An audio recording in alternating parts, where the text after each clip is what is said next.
I got my degree in environmental science and urban studies, and I figured I'd figure something out along the way. And um, agriculture is something that just really piqued my interest, just because it's so complex, and it's never going to be completely.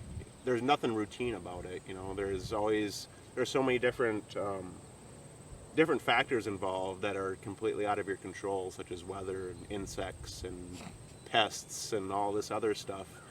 And then you throw in the genetics of whether it's your livestock or your crops that you're growing, and it's kind of like a best guess scenario, really. It's a lot of it's educated guesses, and I don't know, some people find that really intimidating. I just find it very interesting, and it's just I kind of lean more towards, for my own personal interest, just more towards the food side of agriculture rather than feed and the industrial side. I just personally find it a lot more interesting and a lot more rewarding. So far this year, I think we've produced a little over 6,000 pounds of produce that we've donated to local food shelves and Salvation Army. And that's probably about my favorite part of the whole job, is delivering this fresh produce to people that are hungry and that really appreciate the food. And I just love being able to give them, fresh heirloom tomatoes and fresh basil and stuff like that they can use for cooking great, nutritious meals. Part of what you do as a farmer, you're doing for your own money, and then part of it is in this kind of public service vein on a salary. Mm-hmm. Does it feel really different, those two ways of farming? To me, not really. I mean, to me, the producing the crop is what generates the most interest for me. Making money off of agriculture isn't quite as interesting as, growing the animals or the vegetables itself. The process involved is what really gets me going, more so than how much money I make off of it. How do you come to know about growing things? Luckily, with my job with Three Rivers RC&D, who is kind of one of the sponsoring organizations for this farm here, in the past years I've been fortunate enough to be able to go to a lot of different sustainable agriculture conferences. I've done a lot of online research, a lot of reading. And while I was in college, I developed a kind of habit of reading research journals and agronomy journals and stuff like that, and I just kind of vacuumed up as much of that knowledge as I possibly could, and kind of a lot of it, I got files at home stashed of tomato production trials and stuff like that, just anything and everything to do with agriculture that might be applicable in southern Minnesota. I kind of found an interest in, and trial and error is definitely a huge part of it, but hopefully with a little bit of research you can reduce the amount of error a little bit at least. You'll never completely eliminate it, but it at least gives you a little bit of a head start. Also, a lot of advice from other growers. I talk to a lot of other growers about what they're doing that works and what they're doing that doesn't. And every grower has their own methods and stuff like that, but trying to glean as much of that information from them as possible so you're not making the same mistakes over and over again. And it's definitely, there's no two ways about it. It's a lot of work. And if you're not interested in doing physical work, it's probably not the line of work for you. This year actually started off really well, where we had the ample soil moisture, and then we got maybe about a half an inch of rain all summer here. And there's not much in the ground that likes conditions like that, but we just kind of had to take it in stride and make adjustments throughout the season as we go. And I guess that's probably the biggest thing, is just being flexible and knowing that you don't have control over everything that you're doing, but managing those new circumstances constantly is probably the biggest part of it. How do you think that would compare to, say, an optimal year? I mean, this is going to be kind of an optimum year. I think we'd very easily double that yield. So 12,000. Yeah. Wow. Around southern Minnesota, a lot of the farmers market vendors can get a gross yield of roughly about $20,000 to $30,000 per acre. It depends a lot on the crops that you're growing and what markets you're supplying, whether it's wholesale or retail. But in that range, I emphasize that part. Experienced growers can gross roughly $20,000 to $30,000 an acre. Well, this is actually just shy of an acre, so our goal was about $20,000 gross for the year. We're not going to come close to that this year. If we had irrigation, we probably would, because I think we're sitting at about just shy of $9,000 worth of produce at retail prices. And we didn't even get started planting until the middle of May, which is really, really late. So next spring, this was our pilot year for this whole project, just to get the ground broke and kind of establish a production record for this. I hope to be out here planting as soon as the ground reaches about 50 degrees next summer or next spring. Yeah. And so that'll give us, another 2 months of production that we didn't have this year, which would put us pretty close to our goal. Generally, I'll probably be wrapping up here within the next month or so. By the end of October, we'll be pretty much done here, and then that'll give me enough time to get the garden all cleaned up and buttoned up for winter and have a few things ready to go for next year.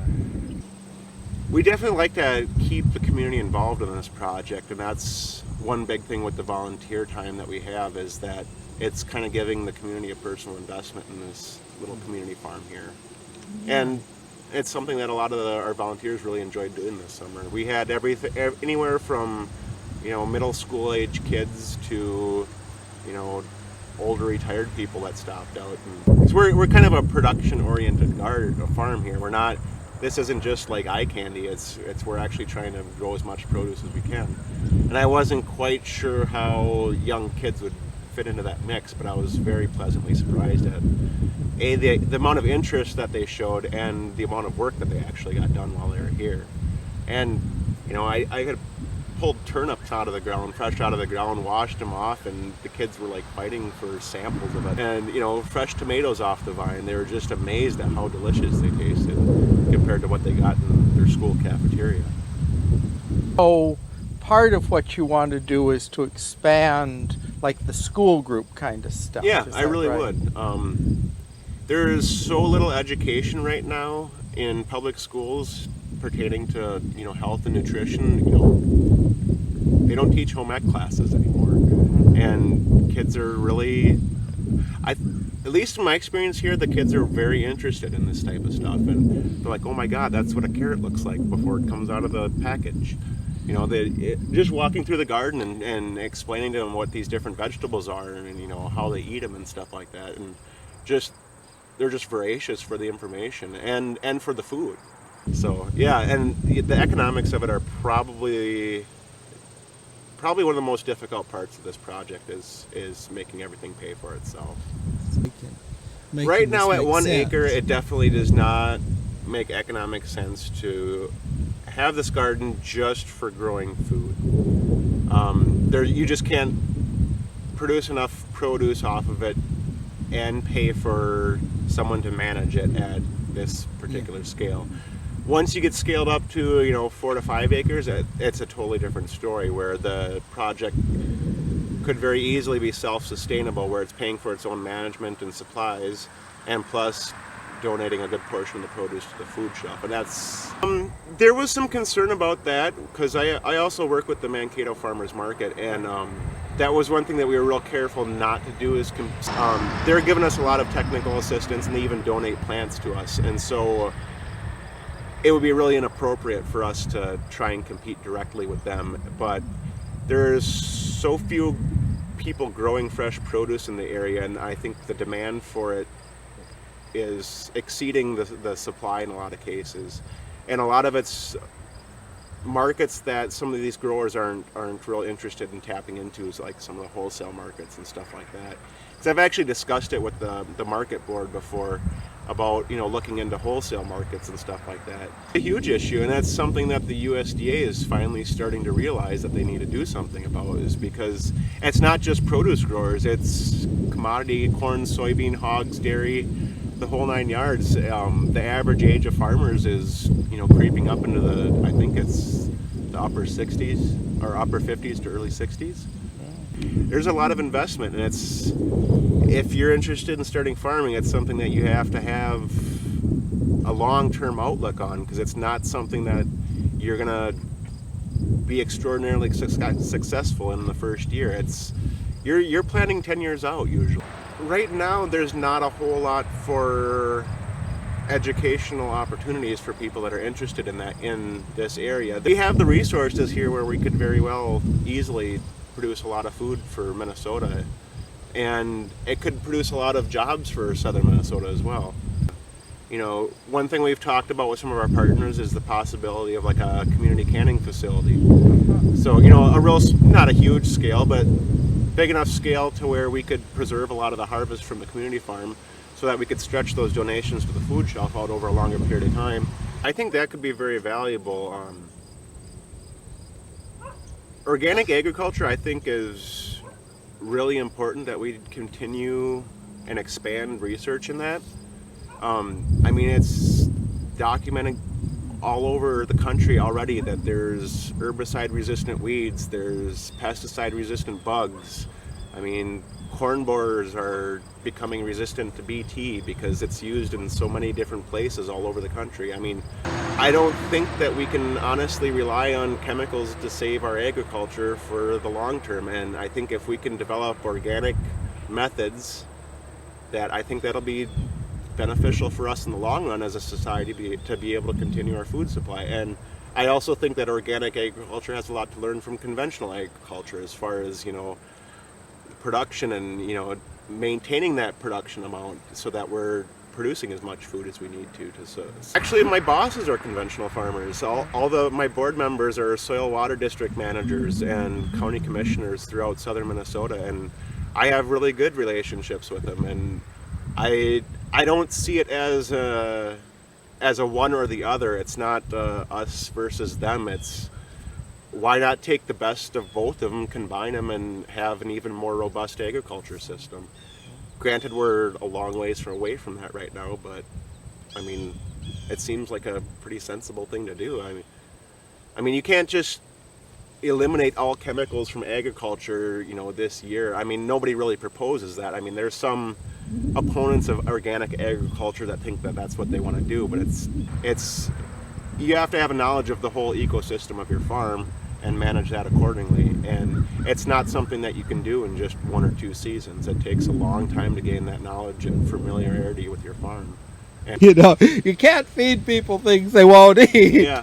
So what do you know about that? Well, that's where the education kind of comes in. We found that a lot of the lesser known vegetables that we've grown, if we just drop them off at the food shelf and no one knows what they are, of course they're not going to get utilized. Like, one example of this is the Armenian cucumbers that we grew this year. They don't look anything like a regular cucumber, they taste just like them. But all we had to do is tell the staff at the food shelf, these are Armenian cucumbers, they look a little weird, but just split them open and try them and you'll be pleasantly surprised. And sure enough, that's all that it took. And I mean, we moved hundreds of pounds of those through there. And people loved them because they tasted really good and they kept really well.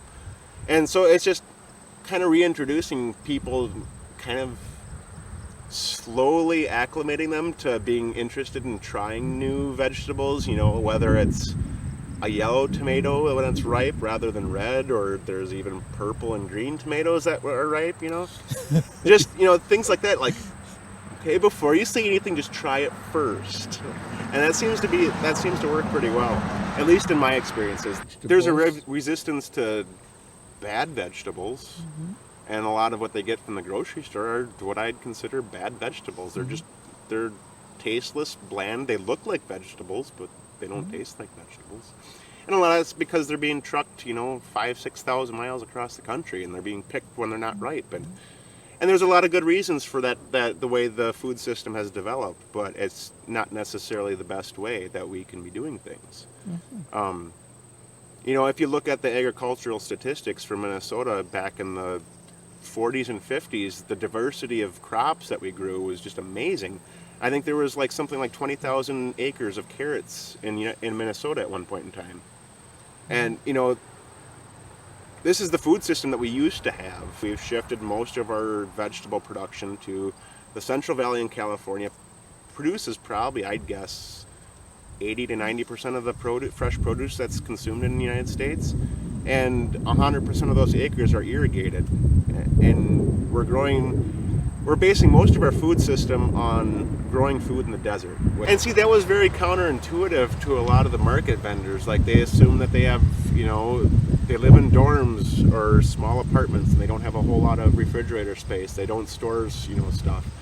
And so they didn't really think that that was the best use of their advertising dollars. But after the first year, we tried it last year just as kind of an experiment to see, where we put in a full-page ad in the freshman orientation brochure that they give out to all the freshmen.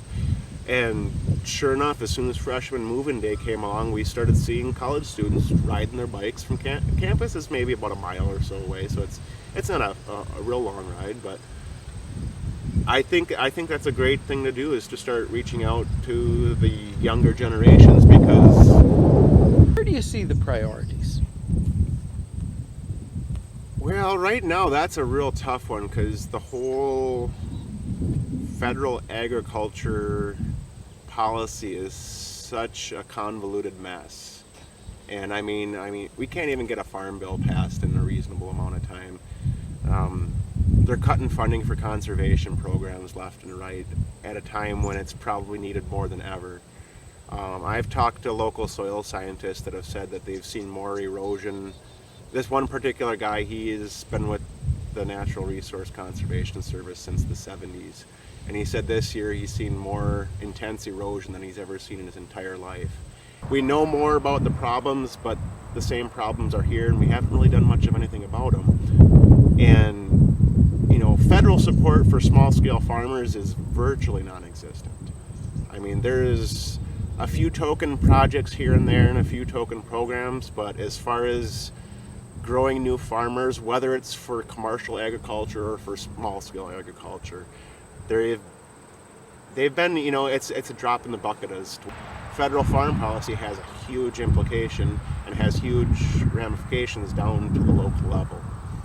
And unfortunately, I don't really see it getting better in the near future unless there's some drastic sea change in Congress. There are some great programs that the federal government puts out for promoting local foods and agriculture, and I've seen, at least they're paying it at least lip service now. Before, it was completely ignored, and I'll call that progress at least.